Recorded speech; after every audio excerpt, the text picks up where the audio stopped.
This month, we're asking for your support for our premium programs via the Escapist Plus and YouTube memberships. Your support allows us to continue making the content we want instead of chasing algorithms with the latest trends. Plus, you get a bunch of perks like ad-free viewing via the Escapist Plus on our website, early access on YouTube via YouTube memberships, and bonus content like our monthly Ask the Creators video series where we answer your burning questions. We've also added 3 new perks to our $5 tier, including a 15% discount on merch via our Teespring shop, a new piece of bonus content called Escapist Highlights featuring the best moments from our streams each month, and a new members-only live stream, The State of the Escapist, where you get a quarterly update on how the site is doing from our editor-in-chief. New merch is also now available for Adventures, Nye, Zero Punctuation, and more. Thanks to our fans' continuing support, The Escapist is on track for our best year yet. Was that slow enough, Nick?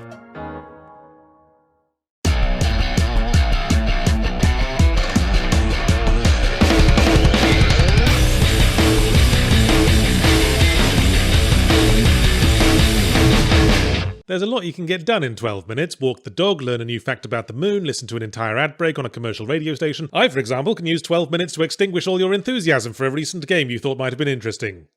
As long as you watch this video twice. So not too long ago, I did The Forgotten City, assuming you haven't forgotten, and I said at the time that time loops are becoming a trend amid a certain breed of narrative-driven adventure game. It wasn't a proper trend yet, because it was only indie games doing it. When something with some real money behind it rips it off and acts like they invented the fucking concept, that's when you know a trend has hit the big time. 12 minutes certainly seems to have a not insignificant amount of money to swan about, with Daisy Ridley money, no less. Yes, that hot young starlet best known for her show-stopping turns as the posh girl from the new Star Wars, and...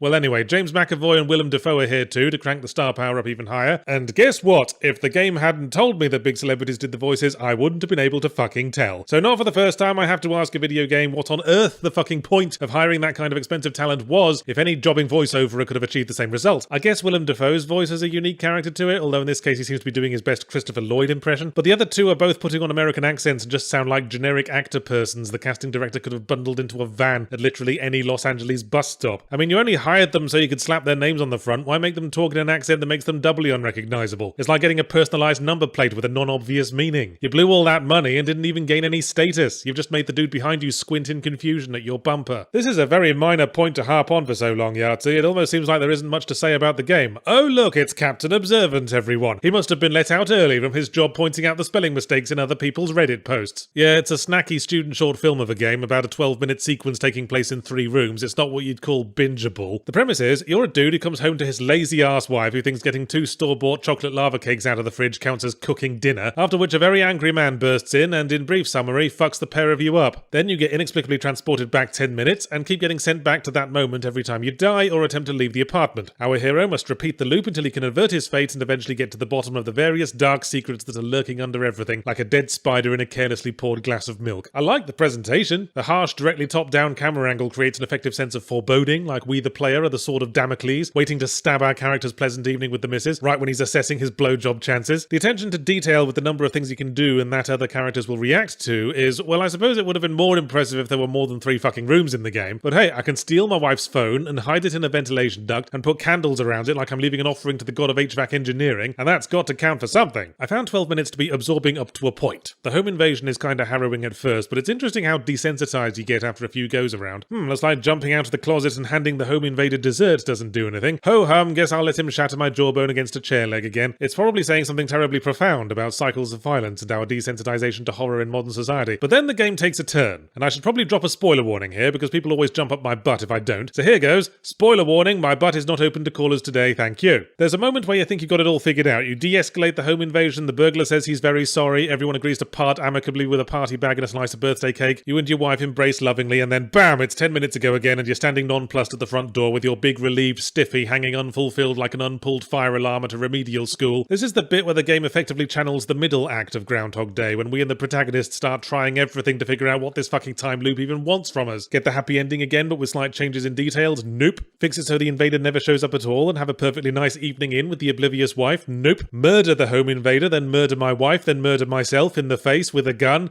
Nope. Wasn't actually expecting that to work, but I was bloody disappointed there wasn't an achievement for it. This was all very intriguing, but only until I found the final twist before the ending, at which point the game kind of fell apart. I think it was the ending. I've consulted with a number of colleagues and we're all only tentatively sure it was the ending. There was certainly a credit sequence in which I spotted a credit for Daisy Ridley's voice coach. More needless expense. Was this a fucking tax thing, guys? But there was still a sense of anticlimax. I won't spoil the last twist, but for the sake of discussion, I'll replace it with something roughly equivalent. After you connect the last dot, it turns out that all along the main character was a dog molester, and the only way to escape the time loop is to get the game to go, you know what, let's just wash our our hands of this whole affair and pretend it never happened. And in reply, I go, well, yes, I suppose that would be for the best. Honestly, I'm a little bewildered as to how it happened in the first place. I mean, why would a dog molester marry a human woman? You'd think they want to settle down with a nice homely golden retriever. But I still get this nagging sense that I got the unsatisfying bad ending that leaves things unresolved, and there must be some good ending you can get somehow where you escape the time loop with your wife and she comes to terms with you wanting to bugger spaniels and you live happily ever after in a house that backs onto the local animal shelter. But that wouldn't work because we fucking molest dogs. So I'm left trapped in this confused mental limbo between wanting some closure for the character we've been identifying with all this time and his long-suffering wife, and not wanting to encourage the rape of chihuahuas. But I don't know if I'd call 12 minutes good or bad. It's just weird. It's not bland 5 material either, because it at least sparks conversation, even if that conversation is, get the fuck away from my labradoodle.